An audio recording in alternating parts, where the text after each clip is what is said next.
ذرا ہٹکے میں خوش آمدید. شاہ زیب جیلانی اور وسعت اللہ خان کا سلام قبول کیجئے. ذرا اور کھوڑو چند دنوں کے لیے چھٹی پر ہیں.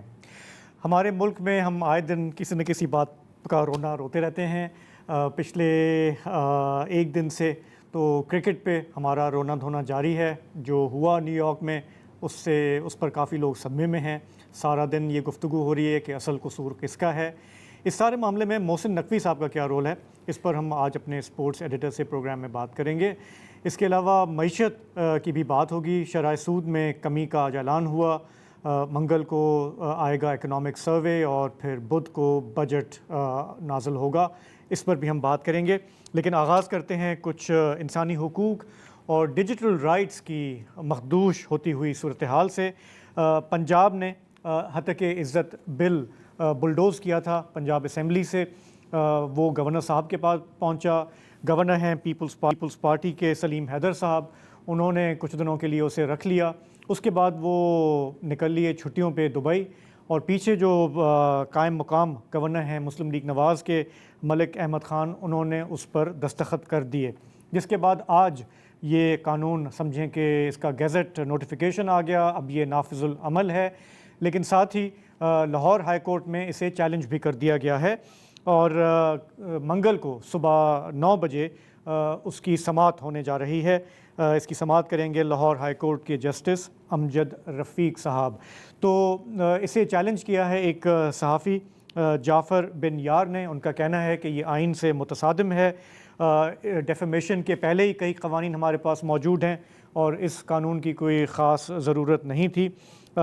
کل کی ہیئرنگ میں ہم دیکھیں گے کیا ہوگا. لیکن یہ ہم جانتے ہیں کہ پیپلز پارٹی کا بظاہر یہ موقف ہے کہ جی ہمارا کوئی تعلق نہیں ہے. اس سے ہم نے اس کی مخالفت کی ہے. اس لیے ہمارے گورنر نے بھی اس کو سائن کرنے میں اوائڈ کیا. لیکن کہنے والے کہہ رہے ہیں کہ پیپلز پارٹی دونوں طرف جو اپنا موقف چلا رہی ہے اس سے کوئی مدد نہیں ملی ہمارے ڈیجیٹل رائٹس جو ہیں ان کو انشور کرنے میں. تو بڑا اعتراض جو ہے شہریوں کا، انسانی حقوق کی تنظیموں کا، لائرز کا، وہ یہ ہے کہ حکومت کی نیت میں فطور ہے. جس انداز میں بغیر مشاورت تیزی سے یہ بل لایا گیا، پاس کیا گیا، اس سے یہ بات چھلکتی ہے. اس کے علاوہ بڑا اعتراض یہ ہے کہ یہ اس میں کافی ڈریکونین میجرز ہیں جس کو ابیوز کیا جائے گا. ہماری پوری ایک ہسٹری ہے سائبر قوانین کے حوالے سے کہ ہم جب لاز لاتے ہیں تو وہ عام شہریوں کو پروٹیکٹ کرنے کی بجائے ہماری اشرافیہ کو، ہمارے طاقتور حلقوں کو پروٹیکٹ کرنے کے لیے ہوتے ہیں. تو اس پر ذرا سی ہم بات کرتے ہیں، تھوڑا سا اس کو سمجھتے ہیں. ہمیں جوائن کر رہی ہیں ڈیجیٹل رائٹس ایکٹیو اور لائر نگہت داد. نگہت، آپ نے یہ قانون دیکھا ہے، اب یہ چیلنج بھی ہو گیا ہے عدالت میں. آپ کیا دیکھ رہی ہیں اس میں؟ ہمیں کیوں تشویش ہونی چاہیے؟ بڑا اعتراض ہے کیا؟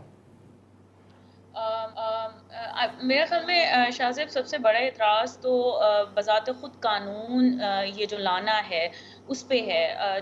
جو بھی جن کے ساتھ بھی مشاورت کی گئی ہے، جو حکومت نے کی ہے، وہ زیادہ تر میڈیا آرگنائزیشنز ہیں یا پریس یونینز ہیں یا صحافی حضرات خود ہیں.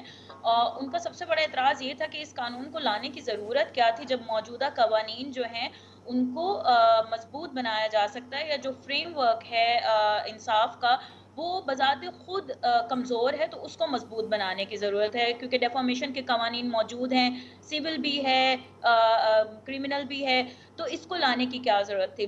اگر ہم اس کے مختلف پروویژنز میں جائیں تو وہ ایک لمبی کہانی ہو جائے گی. میرے خیال میں جو ایک سب سے بڑا اعتراض تھا وہ یہ تھا کہ پنجاب حکومت یہ لا رہی ہے تو اس کا مطلب یہ ہے کہ پنجاب جو ہے وہ اور یہ باقی صوبے نہیں لا رہے ہیں.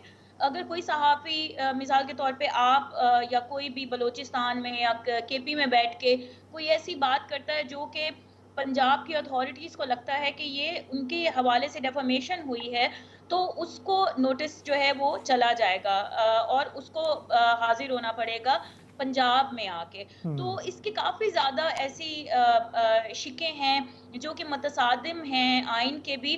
اچھا نگہت، کافی لوگ جو ہے نا وہ یہ بھی کہتے ہیں کہ دیکھیں یہ کہنا درست نہیں ہے کہ ڈیفیمیشن لاز کو سخت کرنے کی ضرورت نہیں ہے، کیونکہ ہم نے دیکھا ہے کہ ہمارے ہاں جو کھلا ڈلا ماحول ہے اس میں بہت سارے لوگوں کی پگڑیاں اچھالی جاتی ہیں، اور بار بار یہ گورنمنٹ کے لوگ یہ مثال دیتے ہیں کہ دیکھیں جب ٹی وی پہ ڈیفیمیشن ہوتی ہے تو لوگ جا کے لنڈن میں کیس کرتے ہیں، وہاں سے ان کو سزائیں ہو جاتی ہیں یا ان کو کمپنسیشن ایوارڈ ہو جاتا ہے، لیکن ہمارے یہاں اس طرح ہوتا نہیں ہے، تو اس کا مطلب ہے کہ ہمیں لاز سخت کرنے کی ضرورت ہے۔ دیکھیں شاہ زیب، قوانین جیسے میں نے کہا کہ موجود ہیں، ان قوانین میں کیا تبدیلی کرنے کی ضرورت ہے، اس پہ ایک بحث کی ضرورت ہے۔ اب ڈس انفارمیشن، فیک نیوز، مس انفارمیشن، یہ تمام وہ وجوہات ہیں جو کہ واقعی ہی فزیکل دنیا میں رسک دیتی ہیں، لوگوں کی زندگیاں جو ہیں، ریپوٹیشن خراب ہوتی ہے اور ایکچولی ایک رسک آتا ہے، لیکن وہ کس طریقے سے، اس کی کیا ایویڈنس ہے، اس کی کیا میجر ہے، اس کو اس امپیکٹ کو میجر کرنے کا۔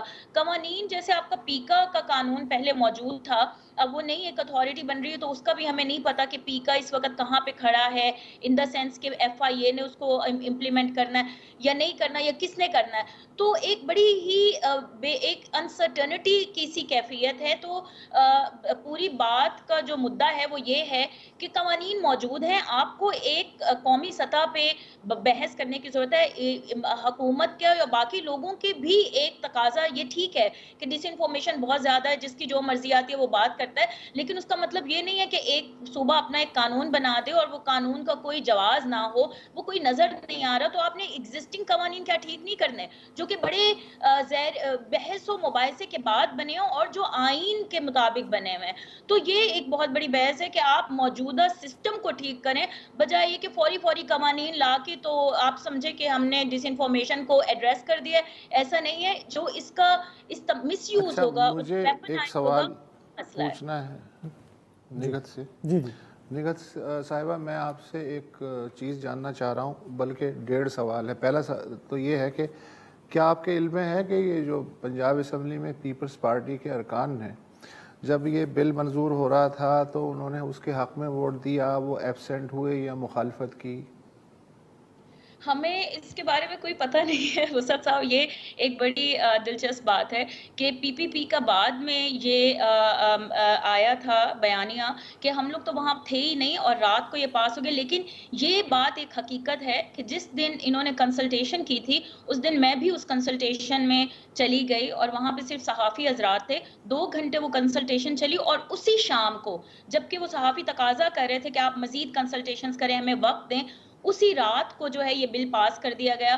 تو پی پی پی کا یہ موقف ہے کہ ہمیں تو پتہ ہی نہیں تھا، تو وہاں پہ موجود ہی نہیں تھے، اور اس کے بعد لیکن اب اچھا، پی پی پی کو نکال نہیں سکتے اس بات سے، کیونکہ بہت سے اداروں نے پی پی پی کو بعد میں رابطہ کر کے کہا تھا کہ آپ کے گورنر صاحب پنجاب میں بیٹھے ہوئے، تو آپ دیکھیں کہ اس کو کس طریقے سے آگے ٹھیک کرنا ہے اس تمام مدعے کو۔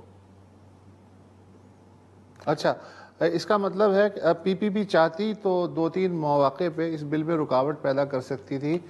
پہلے تو غالباً اسے یہ اعتراض اٹھانا چاہیے تھا کہ اتنی جلدی کیا ہے، اسٹینڈنگ کمیٹی کی بجائے اسپیشل کمیٹی سے عجلت میں اسے منظور کروانے یا ویٹ کروانے کی کیا ضرورت ہے۔ دوسرے یہ ہے کہ اگر پیپلز پارٹی والے کھل کے مخالفت کرتے اسمبلی میں، تو اگر کوئی ایسی خبر آئی ہے تو غالباً میری نظر سے نہیں گزری ایبسینٹ ہونے کی یا مخالفت کرنے کی۔ گورنر نے ظاہر ہے کہ اس کو کہا کہ میں دیکھتا ہوں، سوچتا ہوں، اور پھر بجائے اس کے کہ گورنر چھٹیوں پہ جانے سے پہلے اسے واپس بھیج دیتے جیسا کہ پریکٹس ہوتی ہے کہ جی دوبارہ غور کریں فلاں فلاں شق پہ جو ہے مجھے ریزرویشن ہے، انہوں نے ایز اٹ از غالباً رکھ دیا، جس پہ قائم مقام گورنر کو موقع مل گیا۔ تو اس سے لگتا ہے کہ پیپلز پارٹی نے جو ہے کووڈ ایڈ کی ہوگی، مطلب یہ میرا گمان ہے۔ نہیں، میں آپ کو بتانا چاہ رہا ہوں کہ ان کا گورنر صاحب کا ایک بیان ہے میرے سامنے جو انہوں نے دبئی سے جاری کیا ہے، اور انہوں نے کہا ہے کہ جی اس میں پیپلز پارٹی کا کوئی حصہ نہیں، اور اگر یہ میں سائن نہیں بھی کرتا تو 15 دن کے بعد یہ از خود منظور ہو جانا تھا اکارڈنگ ٹو رولز اپیرنٹلی۔ اس میں شاہ زیب غالباً یہ ایک چیز اسکپ کر رہے ہیں کہ گورنر اور پریزیڈنٹ کے پاس یہ حق ہوتا ہے کہ وہ ایک خاص مدت کے لیے غور کے لیے اپنے پاس رکھے کوئی بھی بل، اور پھر اسے ایک دفعہ کم از کم واپس بھیجے اسمبلی کے پاس کہ جی آپ اس میں فلاں فلاں چیز ہے، اس پہ ریزرویشن ہماری دور کریں. اسمبلی دوبارہ اسے بھیجتی ہے بل. اگر تب بھی صدر مملکت یا گورنر منظور نہ کرے تو آٹومیٹکلی کچھ مخصوص دنوں کے بعد وہ قانون بن جاتا ہے. تو اس میں اگر گورنر نے یہ وضاحتی بیان جاری کیا تو شاید اس میں یہ چیز جو ہے ایک چیز انہوں نے سکپ کی ہے. تو نگر صاحب سوال یہ ہے کہ ارجنسی کیا تھی؟ مطلب اتنا نہیں شاہ زیب ایک منٹ ٹھہریے گا. ایک تو اس کنفیوژن کی طرف میں جو آپ دونوں لوگوں کی توجہ دلانی تھی. دوسرا سوال یہ ہے کہ آپ نے نگر صاحبہ بار بار ذکر کیا کہ موجودہ قوانین موجود ہیں. یس، ڈیفیمیشن آرڈیننس 2002 موجود ہے، پنجاب ڈیفیمیشن ایکٹ 2012 موجود ہے. آپ کا کہنا ہے کہ اس میں بہتری یا جو بھی ہے امینڈمنٹ کی جا سکتی تھی، اسے مزید پاورفل بنایا جا سکتا تھا. Fair enough. میں یہ جاننا چاہتا ہوں کہ آخر ان دونوں قوانین کی موجودگی میں اور ایک ایکٹ کی موجودگی میں ایسی کیا جلدی تھی یا ایسا کیا پریشر ہو سکتا ہے کہ حکومت پنجاب نے اس کو واقعی لٹرلی بلڈوز کر کے قانون بنا دیا؟ دوسرا صاحب یہ تو پنجاب حکومت ہی بتا سکتی ہے کہ ان کو ایسی کیا جلدی تھی، کیونکہ ہمیں تو یہ معلوم ہے کہ قوانین جو ہیں وہ موجود ہیں. ہاں جلدی یہ ضرور ہونی چاہیے کہ ان قوانین کی بہتری کیسے کی جا سکے یا موجودہ قوانین میں امینڈمنٹس کیسے لائی جا سکیں، اور یہی تقاضا جو تھا وہ صحافیوں کا بھی تھا کنسلٹیشن میں. تو یہ سوال تو حکومت سے بنتا، اگر ان کا کوئی نمائندہ ہوتا تو یہ جواب دیتا ان کو کیا جلدی تھی. اچھا نگر صاحبہ، ایک جو جواز گورنمنٹ نے دیا ہے کہ جی کہ ہم عام شہریوں کو پروٹیکٹ کرنا چاہتے ہیں. اب ہمیں یہ پتہ ہے کہ پچھلے 8 سال میں جب پیکا بھی لایا جا رہا تھا تو اس وقت بھی یہ آرگومنٹ تھی کہ جی کہ وہ خواتین کی بہت ہراسمنٹ ہوتی ہے، بولینگ ہوتی ہے، سائبر ہراسمنٹ ہوتی ہے، اور پیکا ان کو پروٹیکشن دے گا. غالباً اس دفعہ بھی انہوں نے اس طرح کا جواز دینے کی کوشش کی ہے. ہمارا تجربہ کیا رہا ہے شہریوں یا ایون خواتین کے حوالے سے کہ کس حد تک ان کو پروٹیکٹ کیا یا ریلیف ملا اگر شکایات آئی ہیں؟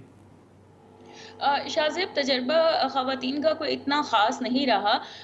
ایف آئی اے نے اپنی پوری حد تک، میں یہ کہوں کیونکہ ہماری ایک سائبر ہراسمنٹ ہیلپ لائن ہے، ہم ایف آئی اے کے ساتھ کافی زیادہ کام کرتے رہے ہیں، تو انہوں نے اپنی ایک طرح کی کوشش کی ہے، لیکن کوئی اسٹرکچرل بہتری نظام میں نہیں لا سکے. پیکا کے اندر جو شکیں موجود تھیں خاص طور پہ خواتین کے پروٹیکشن کے لیے، انہی شکوں کو جو ہے وہ ابیوز اور مس یوز بھی کیا گیا دوسرے لوگوں کے خلاف، صحافیوں کے خلاف بھی.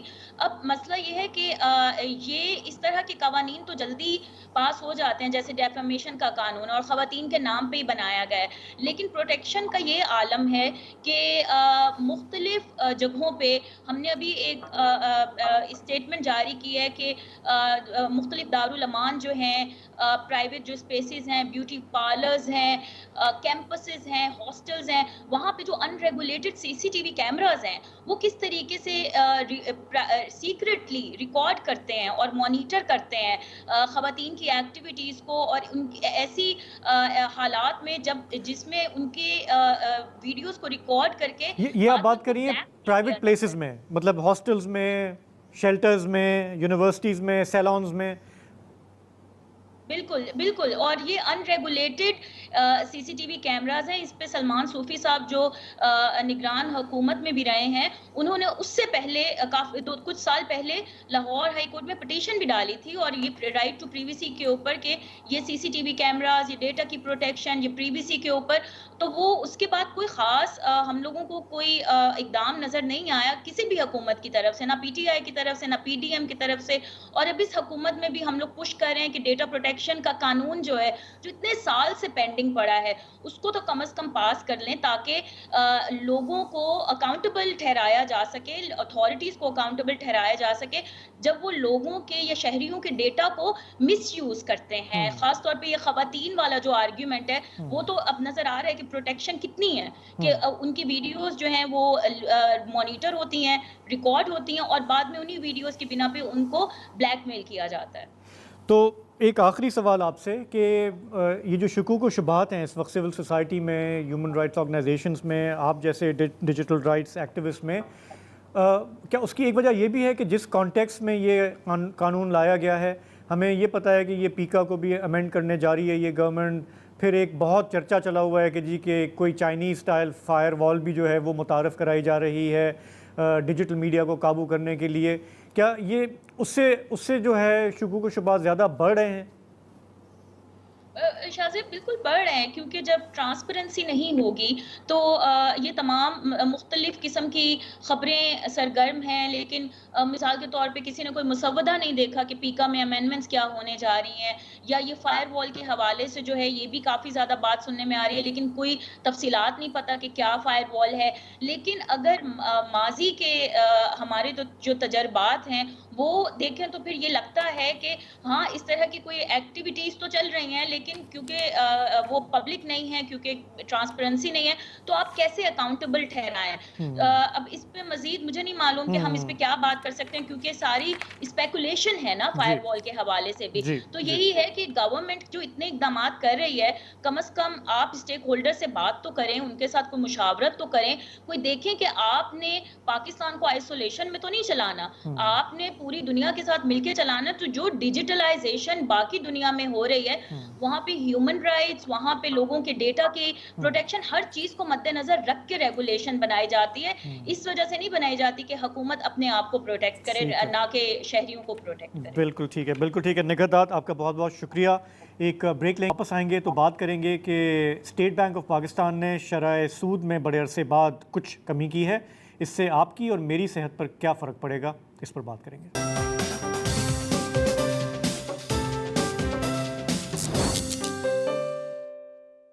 تو آج کل پرسوں آپ مسلسل ذرا معیشت کے بارے میں بات سنیں گے، کیونکہ آج دیکھیں نیشنل اکنامک کونسل کا ایک اجلاس ہو گیا، چاروں صوبوں کے وزرائے اعلیٰ موجود تھے، خیبر پختونخوا کے گنڈاپور صاحب بھی وہاں بیٹھے ہوئے تھے. کل شام کو، کل یعنی کہ منگل کو 5:30 بجے تک سالانہ ہماری جو رپورٹ ہوتی ہے اکنامک سروے وہ آئے گا.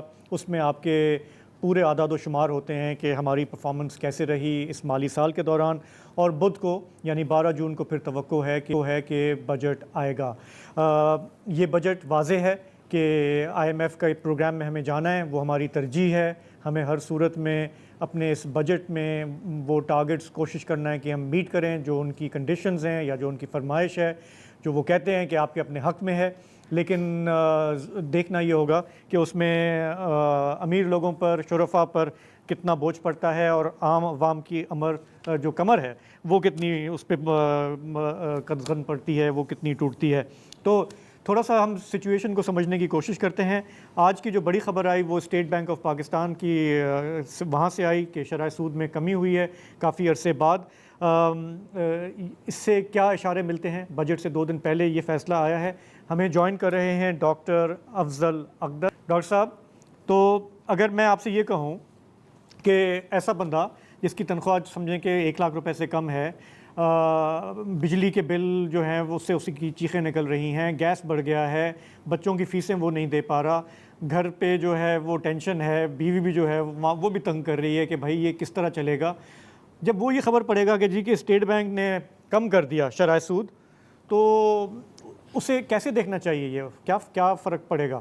دیکھیں، آپ نے ایک بڑا انٹرسٹنگ سوال پوچھا ہے کہ یہ جو ابھی شرح سود کم ہوئی ہے مانیٹری پالیسی میں 150 بیسس پوائنٹس یعنی کہ تقریباً 1.5%، اس سے عام آدمی کی زندگی پہ کیا فرق پڑے گا؟ تو اس کا جو آنسر ہے کہ in the short term not much, کیونکہ حال ہی میں ایک ورلڈ بینک کی رپورٹ آئی ہے جس میں ورلڈ بینک نے یہ بتایا ہے کہ پاکستان میں آلموسٹ 40% جو لوگ ہیں وہ خط غربت سے نیچے یعنی پاورٹی میں زندگی گزار رہے ہیں، جو کہ ایک بہت ہی ایک سٹارک اور ایک بہت ہی شاکنگ فگر ہے پاکستان کے پالیسی میکرز کے لیے. تو غربت میں بدستور پاکستان میں اضافہ ہو رہا ہے، اور ساتھ ہی ساتھ جس طرح سے ہم IMF کے پروگرام کے اندر اس وقت ہیں تو وہاں پر ہماری جو آپشنز ہیں وہ بہت ہی لمیٹڈ ہیں. IMF کا جو پروگرام کی جو ہماری خواہش ہے کہ ہم $6 to 8 بلین کے پروگرام میں جائیں، اس سے نہ صرف ایک انٹرنیشنل کانٹیکسٹ کے اندر پاکستان کو بھاگنا پڑ رہا ہے، جیسے کہ آپ نے بھی دیکھا کہ ہمارے پالیسی میکرز چائنا گئے اور وہاں جا کر ایک جو مین چیز جس کا انہوں نے جو مانگی ہے چائنا سے وہ یہ مانگی ہے کہ جو تقریباً 470 بلین روپیز کی پیمنٹس ڈیو ہیں چائنا کی طرف، اس میں پاکستان کو کچھ ڈیڈ لائن کے اندر چھوٹ دے دی جائے، کیونکہ IMF رائٹلی یہ سمجھتا ہے کہ کہیں ایسا نہ ہو کہ جو پیسے ہم پاکستان کو دینے جا رہے ہیں ان پیسوں سے ہم چائنیز کو پیمنٹ کریں and so on and so forth. تو یہ اس کانٹیکسٹ کے اندر ہم آپریٹ کر رہے ہیں, اور یہ وہ کانٹیکسٹ ہے جس میں ایک چائنا اور یو ایس کی برجننگ رائیولری ہے. تو وہاں سے اگر ہم واپس آتے ہیں پاکستان کی طرف اور ہم دیکھتے ہیں کہ پاکستان کے جو اکنامک پالیسی میکرز ہیں وہ بھی ایک پولیٹیکل اکنامک یا ایک پولیٹیکل کانٹیکسٹ میں آپریٹ کر رہے ہیں, اور اس میں ہم یہ دیکھتے ہیں شاہ صاحب کہ پاکستان کا جو فنڈامنٹل پولیٹیکل پرابلم, جو فنڈامنٹل پولیٹیکل ایشو ہے وہ سالو نہیں ہو پا رہا. اور ہمارے پالیسی میکرز, یہ میرا آخری پوائنٹ ہے, میں تھوڑا بات لمبی کر دی, بہت امپورٹنٹ پوائنٹ ہے, ہمارے پالیسی میکرز یہ سمجھ رہے ہیں کہ اکانومی یا اکنامکس کو ٹارگٹ کرنے سے سم ہاؤ جو پولیٹیکل مسئلہ ہے وہ چلا جائے گا, we will be able to sweep it under the rug. میں ایسے نہیں سمجھتا. میں سمجھتا ہوں پاکستان کا جو پولیٹیکل پرابلم ہے وہ بہت ہی اہم ہے. یہ ایک آئیڈینٹی بیسڈ آئیڈینٹیٹیرین ایشو بن چکا ہوا ہے, اور آپ جو مرضی اکنامک گینز کریں جو کہ بہت اچھے ہیں غریب لوگوں کے لیے ہونے چاہیے, لیکن میرا خیال ہے کہ اکنامکس کو ہٹ کرنے سے جو پولیٹیکل مسئلہ ہے وہ ایڈریس نہیں ہوگا. اور آخری بات میں یہ کرنا چاہتا ہوں کہ جو پولیٹیکل پرابلم ہے اس کو پالیٹکس سے اٹیک کرنا پڑے گا, بالکل صحیح ناٹ ود ہے. اکنامکس. جیسے وسط صاحب کہتے ہیں کہ جی کہ یہ معاشی استحکام اور سیاسی استحکام یہ سگی بہنیں ہیں, ٹھیک ہے نا, یہ بات تو طے ہے آپ کی. بریک لے لیتے ہیں, واپس آئیں گے تو ذرا یہ معاشی صورتحال کو سمجھنے میں آپ سے مزید پھر ہم سوالات کرتے ہیں.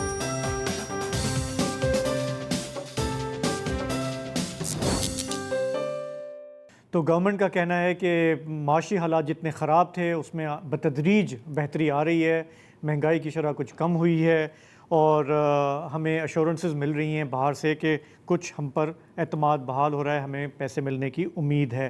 ڈاکٹر افضل اقدس ہمارے ساتھ ہیں. ڈاکٹر صاحب, میں آپ سے پوچھ رہا تھا کہ گورنمنٹ جو پازیٹیو سپن دے رہی ہے تھوڑا حالات کو, آپ کو وہ نظر آتا ہے کہ اس میں دم ہے؟ جی, میں اس کو اگری کرتا ہوں. میں سمجھتا ہوں کہ جو گورنمنٹ کی اکنامک پرفارمنس ہے it's been satisfactory in the sense کہ جس طرح سے انہوں نے اسٹیبلائز کیا ہے ہماری اکانومی کو. مجھے یاد ہے تقریباً 2 سال پہلے جس طرح سے پاکستان ڈیفالٹ کے بالکل قریب تھا, تو آئی تھنک وہاں سے لے کر کے اب تک یعنی کہ تقریباً 2 بلین سے کم ہمارے فارن ایکسچینج ریزروز رہ گئے تھے, وہاں سے لے کر کے اب ہم تقریباً 10 پہ کھڑے ہیں. اس کے علاوہ ہم نے اپنی انفلیشن 38% سے اب ہم 11% کے اوپر آ گئے ہیں. سو مچ سو کہ فائنلی اب آپ نے دیکھا کہ مانیٹری پالیسی میں انہوں نے 150 بیسس پوائنٹس کمی بھی کی ہے. تو یس, اسٹیبلائزیشن ڈیفینیٹلی گورنمنٹ لے کر کے آئی ہے, لیکن یہاں سے 2 باتیں مزید نکلتی ہیں. پہلی بات تو یہ ہے جو میں نے پہلے سیگمنٹ میں آپ کو بتایا, وہ پوائنٹ یہ تھا کہ پولیٹیکل پرابلم کا حل پولیٹیکل چیزوں کے اندر ہے, اس سے اکنامکس زیادہ فرق نہیں پڑے گا. اور دوسرا چیز یہ ہے کہ جس قسم کے سٹیپس گورنمنٹ لینے جا رہی ہے especially in the coming budget, جس میں ٹیکسز کا ہائی کرنا, جس میں پرائیویٹائزیشن کی طرف جانا, جس میں ریونیو کے سورسز کو موبلائز کرنا, اس سے پاکستان کے کرنٹ پولیٹیکل انوائرمنٹ میں ڈسٹرپشن بڑھ سکتی ہے. تو میں یہ سمجھتا ہوں کہ یہ بہت ہی ایک کمپلیکس سچویشن میں آ کر کے پالیسی میکرز پھنستے ہوئے مجھے نظر آ رہے ہیں. اچھا ڈاکٹر افضل اقدس صاحب, میں یہ آپ نے بالکل صحیح فرمایا کہ گورنمنٹ کے پاس ہلنے کی بھی گنجائش نہیں ہے. اس کی بے بسی کا اندازہ ہم اس سے لگا سکتے ہیں کہ تمام ادارے کہہ رہے ہیں کہ پبلک سیکٹر ڈیولپمنٹ پروگرام, جو واحد PSDP ہی ہوتا ہے جس سے عام آدمی کا براہ راست تعلق ہوتا ہے, باقی قرضوں کی قسطوں سے اس کا کیا لینا دینا, وہ یہ چاہ رہے تھے کہ 1.22 ٹریلین روپے ہونا چاہیے, لیکن حکومت کہہ رہی ہے کہ ہمارے پاس تو فسکل سپیس ہی نہیں ہے, تو 1.5 ٹریلین زیادہ سے زیادہ ہم بیئر کر سکتے ہیں. اس سے آپ بے بسی کا اندازہ لگا سکتے ہیں. دوسری بات جو آپ نے کہی, اس کو میں تھوڑا سا اور وضاحت سے سمجھنا چاہ رہا ہوں کہ یہ ایک کمزور مخلوط حکومت ہے, ہم سب جانتے ہیں. بعض حلقے اس کی لیجیٹمیسی پہ بھی سوال اٹھاتے ہیں. اچھا, ایک وائبرنٹ جو ہے اپوزیشن بھی موجود ہے جو شور مچانے میں ماہر ہے. اسٹرکچرل جو ریفارمز ہیں, اصل مسئلہ وہ ہے آئی ایم ایف نے جو ہے ایک گاجر لٹکا دی ہے کہ ٹھیک ہے ہم آپ کو 6 ارب سے 8 ارب ڈالر تک کا قرضہ دے دیں گے، لیکن ہم انتظار کریں گے کہ آپ بجٹ پیش کریں اور بجٹ میں جو ہماری سفارشات ہیں وہ کس حد تک اکوموڈیٹ کر سکتے ہیں۔ مثلاً سبسڈی کا خاتمہ، سرکاری اخراجات میں اتنی کمی کے نظر آئیں، ریئل اسٹیٹ، ایگریکلچر اور ریٹیل کا جو کاروبار ہے اس کو سیریسلی ٹیکس نیٹ میں لانا۔ یہ جو حکومت ہے اس کے لیے ظاہر ہے کہ یہ بہت آسان نہیں ہے۔ اس کا نہ صرف ویسٹڈ انٹرسٹ جو ہیں جو گڑے ہوئے ہیں اشرافیہ، اس کا بیک لیش اسے سامنا کرنا پڑے گا، بلکہ عام آدمی کا جو بیک لیش ہے اور جسے اپوزیشن ہر وقت کیش کرانے کے لیے کھڑی ہوتی ہے۔ تو یہ جو ساری چیزیں ہیں، مجھے تو ترس آ رہا ہے اس حکومت پہ۔ ڈاکٹر صاحب آپ کو ترس آ رہا ہے؟ کیا کریں؟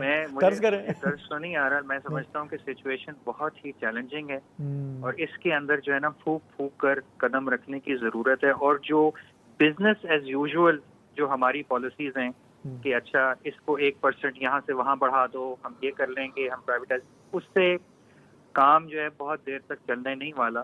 تو میں یہ سمجھتا ہوں کہ جو گورنمنٹ کا ایک بہت ہی ایمبیشس ایجنڈا لے کر کے یہ چل رہے ہیں ان دا کرنٹ پولیٹیکل کانٹیکسٹ، جس میں چیزیں ہیں اسٹرکچرل ریفارمز یا اسٹرکچرل چینجز کی جو خان صاحب نے بات کی، آئی تھنک ان کو تھوڑا سا ریشنلائز کرنے کی ضرورت ہے کہ کیا چیزیں ہم اچیو۔ افضل صاحب، یہ باتیں جو ہے نا کرنا چاہیے، کرنے کی ضرورت ہے، یہ ہم 3,29,000 دفعہ کر چکے ہیں۔ میرا ڈائریکٹ سوال آپ سے ہے کہ کیا اس حکومت میں اتنا دم ہے کہ یہ جو اسٹرکچرل ریفارمز ہیں یہ کر سکے؟ جی میں یہ سمجھتا ہوں کہ ان کے پاس کیپیبلٹی ہے یہ کام کرنے کی، لیکن کیا ان کے پاس وہ پولیٹیکل کیپٹل ہے کہ جس کے ساتھ وہ یہ کر پائیں گے؟ ایک بہت بڑا کوشچن مارک ہے۔ یہ دو ڈفرنٹ چیزیں ہیں بالکل۔ دیکھیں آپ نے پولیٹیکل کیپٹل کی بات کی، وسط صاحب ابھی اپوزیشن کی بات کر رہے تھے کہ وہ شور مچانے میں ماہر ہے، لیکن ان کے اپنے الائز جو ہیں انہوں نے شکوک و شبہات کا اظہار کیا ہے۔ میں کہیں پڑھ رہا تھا کہ پی آئی اے کی اگر پرائیویٹائزیشن کی بات کر لیں تو پیپلز پارٹی بولے گی کہ جی کہ ہم نہیں چاہتے کہ یہ ہو، پھر وہ دوسرے آئیڈیاز دیتے ہیں کہ ایسے نہیں ایسے کر لیں۔ تو پولیٹیکلی جو ہے ایون کولیشن گورنمنٹ میں یا جو باہر سے لوگ جو سپورٹ کر رہے ہیں وہ بھی تو ان کو ہلا دیں گے نا، تو ریفارمز کیسے آئیں گی پھر؟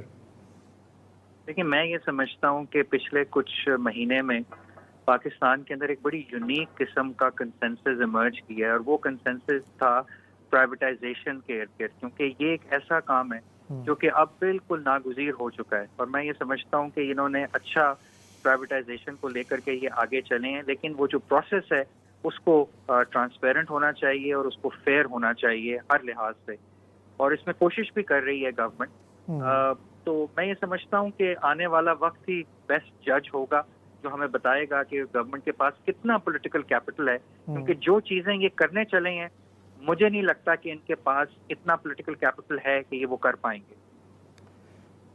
اچھا ڈاکٹر صاحب آخری سوال جانے سے پہلے، نتیجہ پھر کیا نکلے گا؟ ہاں چلیں پہلے اس کا جواب دے دیں۔ اس کا نتیجہ کیا نکلے گا اگر نہیں کر پائے؟ دونوں صورتوں میں ایک طرف آئی ایم ایف ہے، دوسری طرف عوام اور ویسٹڈ انٹرسٹ ہیں، درمیان میں حکومت پھنسی ہوئی، کیا نتیجہ نکلے گا پھر اگر نہیں کر پائے تو؟ دیکھیں وہ پھر it's more of the same, اور پھر آپ کے جو سسٹم ہے اس کے اندر مزید والیٹیلٹی یا انٹروپی بڑھے گی جو کہ بڑھتی چلی جا رہی ہے، اور اس کا نتیجہ جو ہے وہ پھر سے ایک وائلنٹ آؤٹ کم بھی ہو سکتا ہے میرے خیال میں۔ میں آپ سے یہ پوچھ رہا تھا کہ ہمارے ہاں ہم نے یہ دیکھا پچھلے سال ایس آئی ایف سی بھی بن گئی، اور ہمیں ایک یہ امپریشن ہے کہ ہمارے ہاں ہماری جو عسکری قیادت ہے وہ بھی یہ چاہ رہی ہے کہ ہم پہلے اکانومی کو ہم پرائیورٹی بنائیں، تو ان کی کتنا چلے گی ان کی بات، trying to get political forces کہ جی اب آپ سیریسلی جو ہے ریفارمز کی طرف آئیں، آپ آئی ایم ایف پروگرام یقینی بنائیں اور آپ ان اصلاحات کو آگے لے کے چلیں، کس حد تک وہ اپنا رول پلے کر سکتے ہیں؟ جی یہ سارا امپٹس جو آیا ہے پاکستان کے اندر، جس میں جو ہمیں بیسکلی لے کر کے گیا ہے ریفارمز کی طرف، یہ بیسکلی امپٹس آ رہا ہے SIFC کی طرف سے، کیونکہ جو پولیٹیکل گورنمنٹ ہے اس کے پاس پولیٹیکل کیپٹل بھی نہیں ہے، کیپیسٹی بھی نہیں ہے، اور شاید پولیٹیکل ول بھی نہیں تھی یہ کام کرنے کی. تو میں یہ سمجھتا ہوں آپ نے حال ہی میں دیکھا ہوگا کہ جو ہماری جو چیف آف آرمی اسٹاف ہیں وہ پرائم منسٹر کے ساتھ چائنا گئے. یہ بہت ہی ایک اہم چیز تھی، بیکاز چائنا بھی جب پاکستان کو اسپیشلی ML1 کے حوالے سے جو بھی میسو انویسٹمنٹ کرنے جا رہا ہے، اور میں یہ بات بھی یہاں کہتا چلوں کہ میں ویلکم کرتا ہوں چائنیز ML1 کی انویسٹمنٹ. پچھلے کچھ دنوں میں کچھ ایسی باتیں ہونے لگی ہیں پاکستان میں جو کوشچن مارکس ریز کر رہے ہیں. میری سمجھ سے تو خیر یہ بالا تر ہے، لیکن میں اس کو ویلکم کرتا ہوں. میں سمجھتا ہوں کہ کرنٹ کانٹیکسٹ میں جہاں چائنیز یا باقی جو ہمارے پارٹنرز ہیں کو یہ نظر آ رہا ہے کہ ہماری گورنمنٹ کے پاس اس قسم کا پولیٹیکل کیپٹل شاید نہیں ہے، تو وہاں پر پھر SIFC اور باقی ویٹو پلیئرز جو ہیں ان کی گارنٹیز اور ان کی کریڈیبل کمٹمنٹس بہت ہی اہم بن جاتی ہیں پاکستان کو انویسٹمنٹ اور باقی تمام ریفارمز کرنے کے لیے. اچھا ٹھیک ہے. اچھا ڈاکٹر صاحب، اس سے پہلے کہ میں آپ کو جانے دوں، میں نے آپ سے کہا تھا کہ میں نے پرومس کیا تھا کہ آخری سوال ہوگا ایک بالکل ہی ہٹ کے موضوع. ہم معیشت پہ تو رونا ہمارا روتے ہی رہتے ہیں. آپ نے کرکٹ والا میچ دیکھا تھا کل والا؟ جی I'm afraid that I did actually see and watch that match. اور جانے سے پہلے بتا دیں آپ کے کیا خیالات ہیں؟ میرا خیال ہے کہ پاکستان کی جو ٹیم ہے وہ اکثر اس قسم کی کارکردگی دکھاتی ہے. ہمیں جو ہے تھوڑا سا مینٹل ٹفنس کی طرف کچھ ایک مینٹل ٹفنس کا کوچ بھی رکھنا چاہیے. تو جو معاشی میدان میں ہماری کارکردگی ہے اور پھر کھیل کے میدان میں کارکردگی ہے، کوئی آپ کو مماثلت نظر آتی ہے؟ نہیں، مجھے تو کوئی اس میں there absolutely no correlation for me between the two. دونوں جگہ ہمارے پاس کیپیسٹی ہے بہتر پرفارم کرنے کی، لیکن ہم بہتر پرفارم نہیں کر پاتے اکثر. آپ کا بہت بہت شکریہ ڈاکٹر صاحب. شکریہ. ہمیں بریک کی طرف جانا ہے اور پھر ہمارا اگلا موضوع we will talk to somebody who knows about cricket. ہمارے اسپورٹس ایڈیٹر ہمارے ساتھ ہوں گے، ذرا کرکٹ کا مل کے رونا روئیں گے.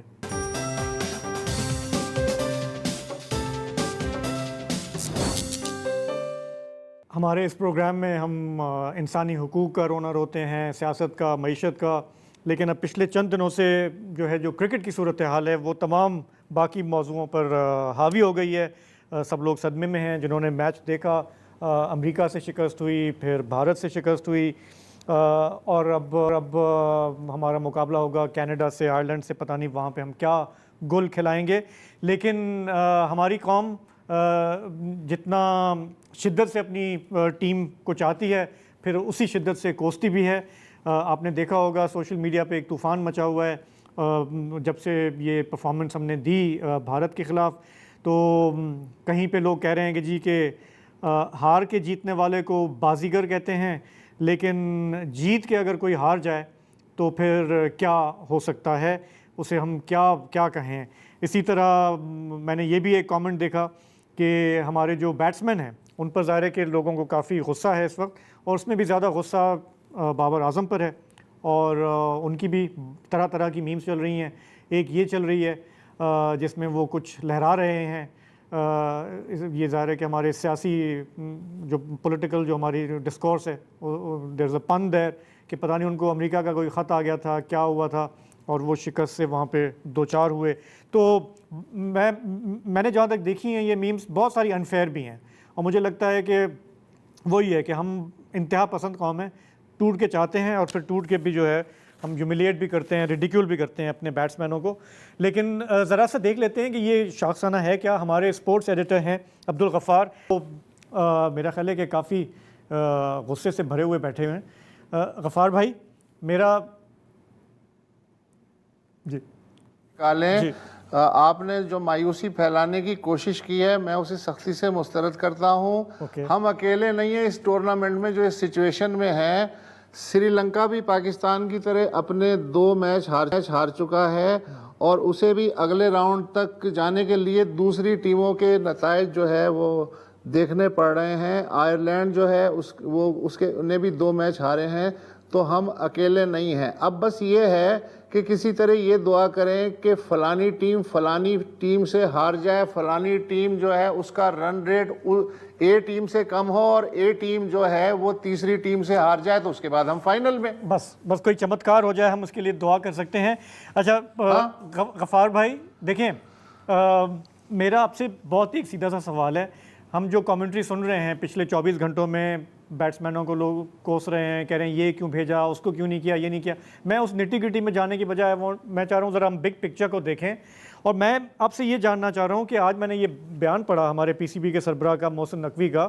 وہ کہہ رہے ہیں کہ مجھے پتہ ہے کہ ٹیم کے اندر کیا چل رہا ہے اور شکست کی وجوہات کیا ہیں, اور اب ایک بڑی سرجری کی ضرورت ہے.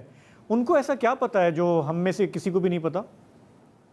دیکھیں, ایک تو ماشاءاللہ آپ کے پروگرام کا نام ذرا ہٹ کے پھر آپ نے میم کا ذکر کیا, تو میرے خیال میں اب 24 گھنٹے گزرنے کے بعد تھوڑا میرا سوگ کم ہو تو میں بھی آپ کو ایک میم دے دیتا ہوں کہ یہ اتنا بڑا دکھ ہے کل کے میچ کا کہ جو چاہت فتح علی خان ہے ان کے بدو بدی سن کے بھی کم نہیں ہوا. سوچیے کتنا بڑا غم ہے یہ. جی آپ کی دیکھیں اشارہ وہ وہی کر رہے ہیں کہ پاکستان ٹیم میں نا گروپ بندی ہے, پاکستان ٹیم میں لڑائی جھگڑے ہو رہے ہیں, اور یہ سارا کچھ جو ہے نا اس لیے ہو رہا ہے کہ جو آپ کی پولیٹیکل اپائنٹمنٹ ہوتی ہے پاکستان کرکٹ بورڈ کی, جب وہ آتے ہیں, آپ کو یاد ہوگا نجم سیٹھی صاحب تھے, پھر ذکا اشرف صاحب تھے, اور پھر اب بعد جب محسن نقوی صاحب کے پاس آئی.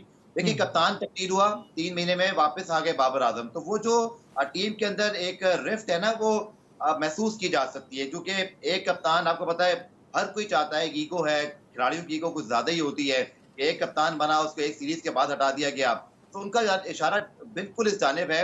لیکن میرے خیال میں بات زیادہ عرصے جو ہے نا اس سے چل نہیں پائے گی, چونکہ بابر اعظم کو کپتان بھی دوبارہ محسن نقوی صاحب نے بنایا, وہاب ریاض کو انہوں نے مشیر بنایا تھا, وزیر بنایا تھا, پھر چیف سلیکٹر آ کے پی سی بی میں بنایا, اور اب ان کو انہوں نے سینئر مینیجر بنایا. تو محسن صاحب یقینی طور پر ابھی زیادہ عرصہ نہیں ہوا ان کو آئے ہوئے, لیکن بہت سارے فیصلے انہوں نے خود بھی لیے ہیں, لیکن اب وہ خود اشارہ دے رہے ہیں. تو یہ بات آن ریکارڈ تو نہیں ہے, وہاں انہوں نے چند صحافیوں سے بات کی جو خبر پھر موجود ہے, لیکن کوئی آڈیو ویڈیوز کی نہیں ہے. کوئی بعید نہیں کہ بعد میں اس بیان کی تردید بھی آ جائے یا کوئی اس کی ایک اپڈیٹ ورژن آ جائے, لیکن یہ حقیقت ہے کہ جو تبدیلیاں پاکستان ٹیم میں حالیہ عرصے میں ہوئی ہیں اس کا یہ شاخسانہ ہے. لیکن ایک چیز جس کی جانب کوئی اشارہ نہیں کر رہا شاہزیب صاحب اور وسط بھائی, وہ میں بالکل آپ سے سچ کہوں گا, بڑے عرصے سے ہم بھی کرکٹ کور کر رہے ہیں, ڈومیسٹک کرکٹ بھی کور کرتے ہیں, پی ایس ایل بھی کور کرتے ہیں, اور 24 گھنٹے کرکٹ کور کرتے ہیں. یقین کریں اگر یہ سارے بھائی بھی بن جائے نا, بالکل ایک مٹھی کی طرح بھائی جس کو کہتے ہیں, تب بھی ہمارا سکل لیول دنیا سے بہت پیچھے ہو گیا ہوا ہے. ہم دنیا کی تمام ٹیموں سے پیچھے ہو چکے ہیں, جن ٹاپ 8 ٹیموں کی آپ بات کرتے ہیں. ہمارے پاس کوئی شاٹ میکنگ نہیں ہے, ہم کوئی ان آرتھوڈاکس شاٹ نہیں کھیلتے. سو ہماری ڈومیسٹک کرکٹ میں جب تک وہ چیزیں نہیں آئیں گی, وہ انٹرنیشنل کرکٹ میں جو ہے وہ ریپیٹ نہیں ہوگی. اماد وسیم صاحب جنہوں نے کل کا میچ جو ہے وہ مجھے لگتا ہے کہ ان کے زیادہ پلڑے میں جا رہا ہے کہ ان کی وجہ سے ہارے. وہ 2 سال سے پاکستان میں کرکٹ ہی نہیں کھیلتے. وہ کہتے ہیں کہ مجھے ضرورت نہیں ہے. محمد حفیظ نے کل سچ بول دیا کہ جب میں نے بطور ڈائریکٹر کرکٹ 2 مہینے پہلے ان کو فون کیا کہ پاکستان سے کھیلیں, انہوں نے کہا میں لیگ کرکٹ میں بزی ہوں. وہ صرف ورلڈ کپ اس لیے کھیل رہے ہیں کیونکہ لیگ کرکٹ ابھی ہو نہیں رہی. دس از سمڈ اپ پاکستان کرکٹ کہ ہمارے پاس نیا ٹیلنٹ 2-3 سال سے نہیں آ رہا, پرانے لوگوں کو واپس ہم بلا رہے ہیں صرف مجبوری میں یا پوائنٹ سکورنگ میں, اور یہ سب اس کا نتیجہ ہے جو اب آپ دیکھ رہے ہیں. دیکھیں جو پلیئرز کی جو پرفارمنس ہے اس کی تو اکاؤنٹیبلٹی ہونی چاہیے, اس میں کوچ بھی اس کو دیکھیں گے, سلیکشن کمیٹی والے بھی دیکھیں گے. میں یہ جاننا چاہ رہا ہوں کہ پی سی بی چیئرمین کی کتنی ذمہ داری ہے, جو انہوں نے فیصلے کیے ہیں وہ کس حد تک ان میں اتنی ہے اخلاقی جرات کہ وہ اس کو اون کریں, کیونکہ ہر چیز جو ہے وہ پلیئرز پہ بلیم کر دینا میرا خیال ہے یہ بھی تو کوئی انکریجنگ چیز نہیں ہے. دیکھیے فروری میں انہوں نے عہدہ سنبھالا تھا اور اب یہ جون آ گیا, تقریباً 3 سے 4 مہینے ان کو ہو گئے ہیں.